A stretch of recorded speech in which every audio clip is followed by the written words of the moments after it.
그렇게 이해해 주시면 감사하겠습니다. 우리 지금까지 시편 98편 1절, 2절, 3절 말씀 통해서 기이한 일을 행하신 여호와, 그 오른손과 거룩한 팔로 우리를 구원하신 여호와, 그리고 인자와 성실이 풍성하신 여호와 하나님에 대해서 생각해 보았어요. 이처럼 하나님께서 우리를 위해서, 우리의 구원을 위해서 기이한 일을 행하셨다면 우리가 그분을 위해 해야 할 일은 무엇일까요? 그것은 다른 것이 아니고 그 하나님을 찬양하는 일이. 시편 33편 1절의 말이에요. 너희 의인들아 여호와를 즐거워하라. 찬송은 정직한 자들이 마땅히 할 바로다. 하나님께서 우리를 구원하시기 위해서 온갖 기이한 일들, 홍해를 가리기도 하시고 태양과 달을 멈추기도 하시고 무엇보다 하나밖에 없는 아들 예수 그리스도를 세상에 보내사 십자가에 달려 죽게까지 하시고 또 우리의 영원한 구원과 영원한 생명을 위해서 그 죽음 가운데서 사흘 만에 다시 살리시기도 하셨어요. 그렇게 기이한 방법으로 우리를 구원하시기만 했습니까? 아니라고 그랬죠. 지금도 우리 하나님께서는 그 풍성하신 인자하심과 그 크신 성실하심으로 우리와 함께 하시고 우리를 인도해 주시고 계신다. 언제까지 그렇게 하실까요?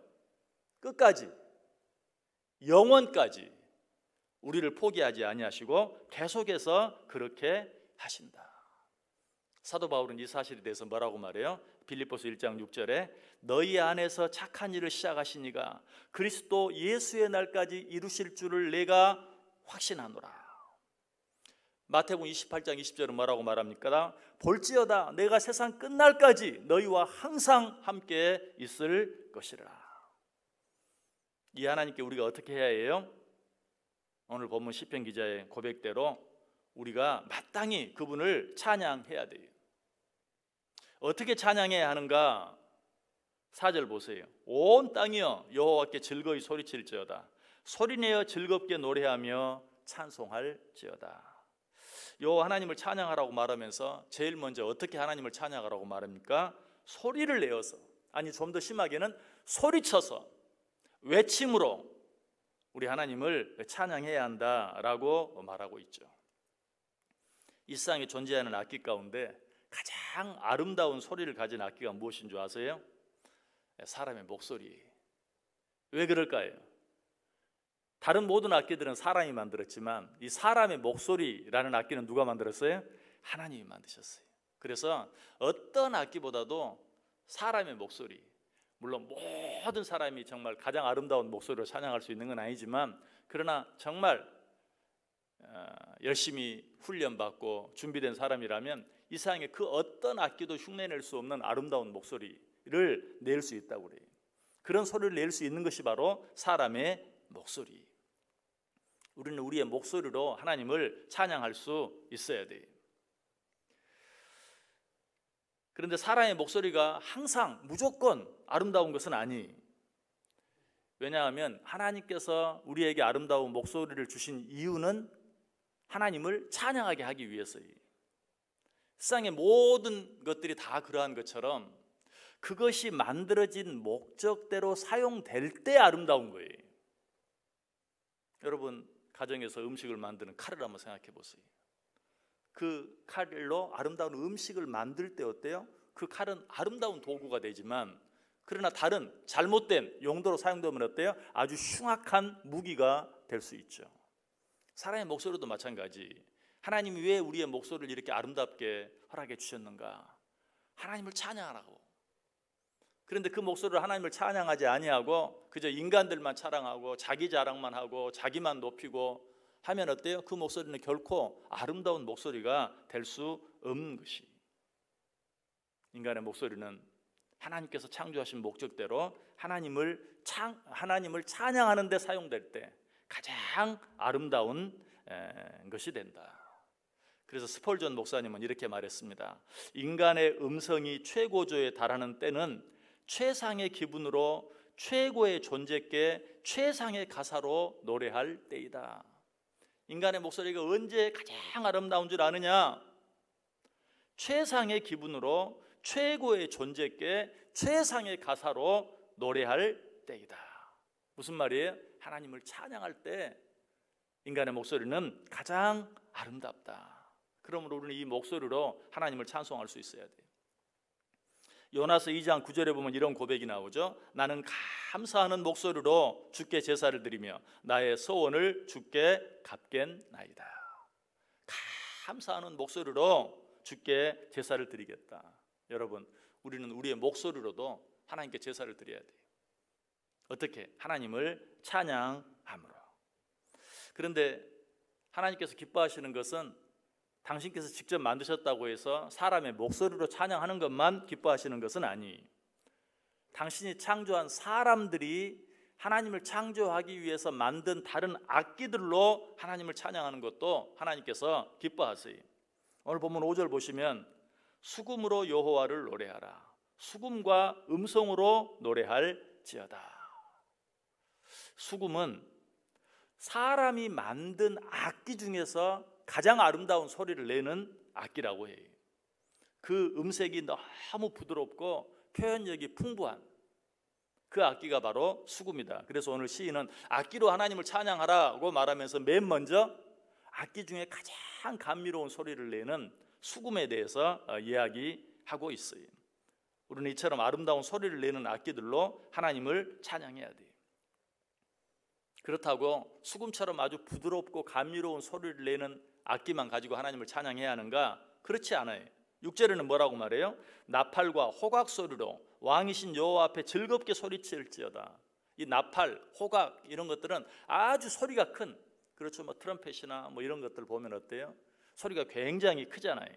호각, 뿔로 만든 나팔, 뿔나팔이죠. 이것도 소리가 굉장히 크고 멀리 가요. 이런 악기들로도 우리는 하나님을 찬송해야 한다. 특별히 이 나팔, 뿔나팔 이런 것들은 소리가 아주 멀리 가는 그런 악기들이, 이런 악기들로 우리는 세상에 많은 사람들이 들을 수 있도록 하나님을 찬송할 수 있어야 한다. 결국 무슨 말이, 수금, 뭐 나팔, 뿔나팔 이런 것들을 이야기하는 것은 모든 악기로 너희들이 할 수 있는 모든 방법을 동원해서 하나님을 찬양하라. 이 세상에 하나님을 찬양하는데 사용되지 못할 악기는 하나도 없어요. 시편 150편 3절 이하에 보면 나팔 소리로 찬양하며 비파와 수금으로 찬양할지어다. 소고치며 춤추어 찬양하며 현악과 퉁소로 찬양할지어다. 큰 소리 나는 제금으로 찬양하며 높은 소리 나는 제금으로 찬양할지어다. 무슨 말이라고요? 모든 악기를, 너희가 동원할 수 있는 모든 악기를 다 동원해서 하나님을 찬양하라. 그러나 한 번 더 우리가 생각할 수 있는 것은 그 어떤 악기도 하나님이 창조하신 사람의 목소리를 대신할 수는 없어요. 설령 그 목소리가 아름답지 못하다 할지라도 하나님께서는 우리의 목소리로 하나님을 찬양하는 것을 가장 기뻐해요. 여러 가지 악기를 동원하여 힘있게 찬양하는 것도 좋지만 악기들이 내는 크고 웅장한 소리 혹은 아름다운 소리로 사람의 목소리로 드리는 회중 찬송을 대신할 수는 없어요. 우리는 어떤 경우라도 우리의 목소리로 하나님을 찬양하는 것을 빼먹어서는 안 돼요.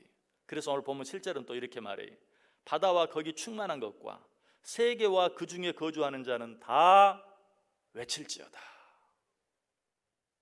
시인은 다시 한번 소리내어 외쳐라, 소리내어 외침으로 하나님을 찬양해라 라고 말하고 있어요.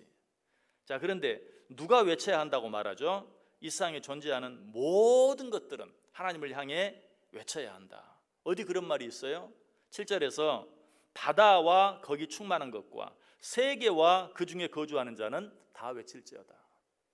이 세상에 있는 모든 자, 특별히 여기서 말하는 바다는 당시 사람들이 생각했을 때 가장 먼 곳, 또 가장 큰 곳, 또 가장 깊은 곳, 그래서 사람이 미칠 수 없는 곳을 말할 때 바다 혹은 바다 끝이라고 말했어요. 그런데 그곳에 존재하는 자들도 어떻게 해야 한다? 하나님을 찬양해야 한다. 무엇으로? 그들의 목소리로, 외침으로 하나님을 찬양해야 한다. 한마디로 이 세상에 하나님께 찬양 드리는 일과 무관한 사람은 아무도 없다. 우리는 우리의 목소리로 또 할 수 있다면 모든 악기를 동원해서 하나님께 찬양을 드릴 수 있어야 한다. 그것이야말로 우리 하나님을 가장 기쁘게 하는 일이요. 그것은 하나님을 기쁘게 하는 것으로 끝나는 것만 아니고 하나님을 기쁘시게 할 때, 우리를 창조하신 창조자 하나님을 기쁘시게 할 때 그 하나님의 지음을 받은 피조물들은 진정한 기쁨을 누리게 되어 있어요. 여러분, 사람과 사람 사이도 마찬가지죠. 다른 사람을 기분 나쁘게 함으로 내가 기뻐질 수 있나요? 그렇지 않아요. 다른 사람을 기쁘게 할 때 나도 기쁠 수 있어요.